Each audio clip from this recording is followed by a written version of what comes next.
السلام علیکم ناظرین، آج ہم جس سلطان کے بارے میں بات کرنے والے ہیں ان کا نام ہے سلطان محمود غزنوی۔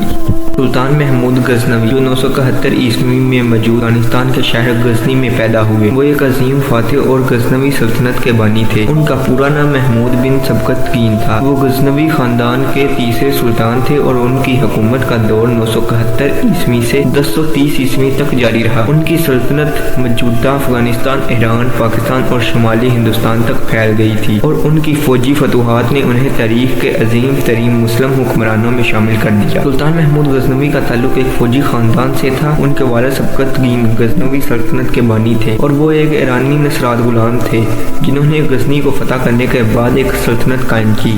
سلطان محمود نے ابتدائی تربیت اپنے والد سے حاصل کی اور ایک بہادر سپہ سالار بننے کی صلاحیتیں ان میں بچپن سے ہی موجود تھیں۔ سبکتگین کے بعد محمود نے غزنی سلطنت کی باغڈور سنبھالی۔ ابتدائی طور پر ان کا سلطنت پر مکمل کنٹرول قائم کرنا مشکل تھا، لیکن انہوں نے اپنی فوجی مہارت اور تدبیر سے مقامی حکمرانوں اور دشمنوں کو شکست دی اور اپنی سلطنت کو مستحکم کیا۔ غزنی سلطنت کا مرکز غزنی تھا اور محمود نے اس شہر کو ایک عظیم ثقافتی اور تجارتی مرکز میں تبدیل کر دیا۔ ناظرین، آپ کو بتاتے چلیں کہ سلطان محمود نے کون سی فتوحات کی۔ سلطان محمود غزنی کی سب سے بڑی پہچان ان کی فوجی فتوحات ہے۔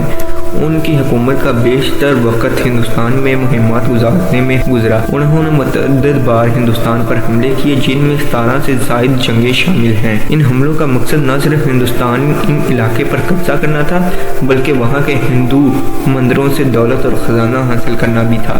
ان فتوحات میں ان کی سب سے مشہور جنگ 1025 عیسوی میں ہوئی۔ 1025 عیسوی میں جو جنگ ہوئی اس میں انہوں نے سومناتھ کے مندر کو تباہ کر دیا اور اس کے خزانے کو غزنی لے آیا۔ سلطان محمود غزنی کا دور علم ادب کے حوالے سے بھی اہم تھا۔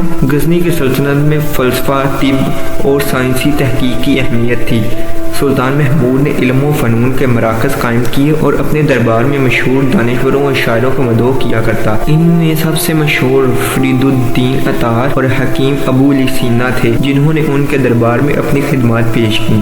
سلطان محمود کی حکمرانی کے دوران غزنی شہر میں ایک عظیم لائبریری قائم کی گئی تھی، جس میں مختلف علوم کی کتابیں جمع کی گئی تھیں اور وہاں مختلف زبانوں میں علم کا تبادلہ ہوتا تھا۔ ان کے دور میں ایرانی، عربی اور ترک ثقافتیں ایک دوسرے سے اہم ہوئیں اور ان کی سلطنت میں ثقافتی ترقی ہوئی۔ اور ناظرین، آپ کو بتاتے چلیں کہ سلطان محمود کا مذہبی نقطہ نظر کیا تھا۔ سلطان محمود غزنوی ایک مذہبی شخصیت تھے اور اسلام کے جھنڈے تلے اپنی فتوحات کا آغاز کیا تھا۔ وہ مسلمان تھے اور اپنے حملوں کو ایک مذہبی جنگ کے طور پر پیش کرتے تھے، جس کا مقصد ہندوستان میں ہندوؤں کے مذہب کو تباہ کرنا اور اسلام کو پھیلانا تھا۔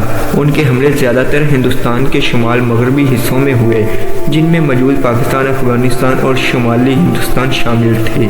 ناظرین، آپ کو بتائیں کہ ان کی وفات کب ہوئی۔ سلطان محمود غزنوی 1030 عیسوی میں بیمار ہو گئے اور غزنی میں انتقال کر گئے۔ ان کی وفات کے بعد ان کی سلطنت میں اختلاف اور بدنظمی پیدا ہو گئی اور ان کے بعد ان کے بیٹے محمد غزنی کی حکمرانی میں سلطنت میں زوال آنا شروع ہو گیا۔ سلطان محمود غزنوی کو ایک عظیم فاتح اور مسلمانوں کے دفاع کا ہیرو سمجھا جاتا ہے اور ان کی فتوحات ہندوستان میں اسلام کے اثرات کو مزید مستحکم کیا اور ان کی حکومت نے غزنی سلطنت کو ایک طاقتور مسلم سلطنت میں تبدیل کر دیا۔ ان کی سخاوت اور علمی حمایت نے اسلامی دنیا میں ایک نیا دور شروع کیا اور وہ آج بھی تاریخ کے اہم حکمرانوں میں شمار ہوتے ہیں۔ تو آج ہم نے جانا کہ سلطان محمود غزنوی نے کس طرح سے سومناتھ کے مندر کو توڑا اور اپنی فتوحات کا لوہا منوایا۔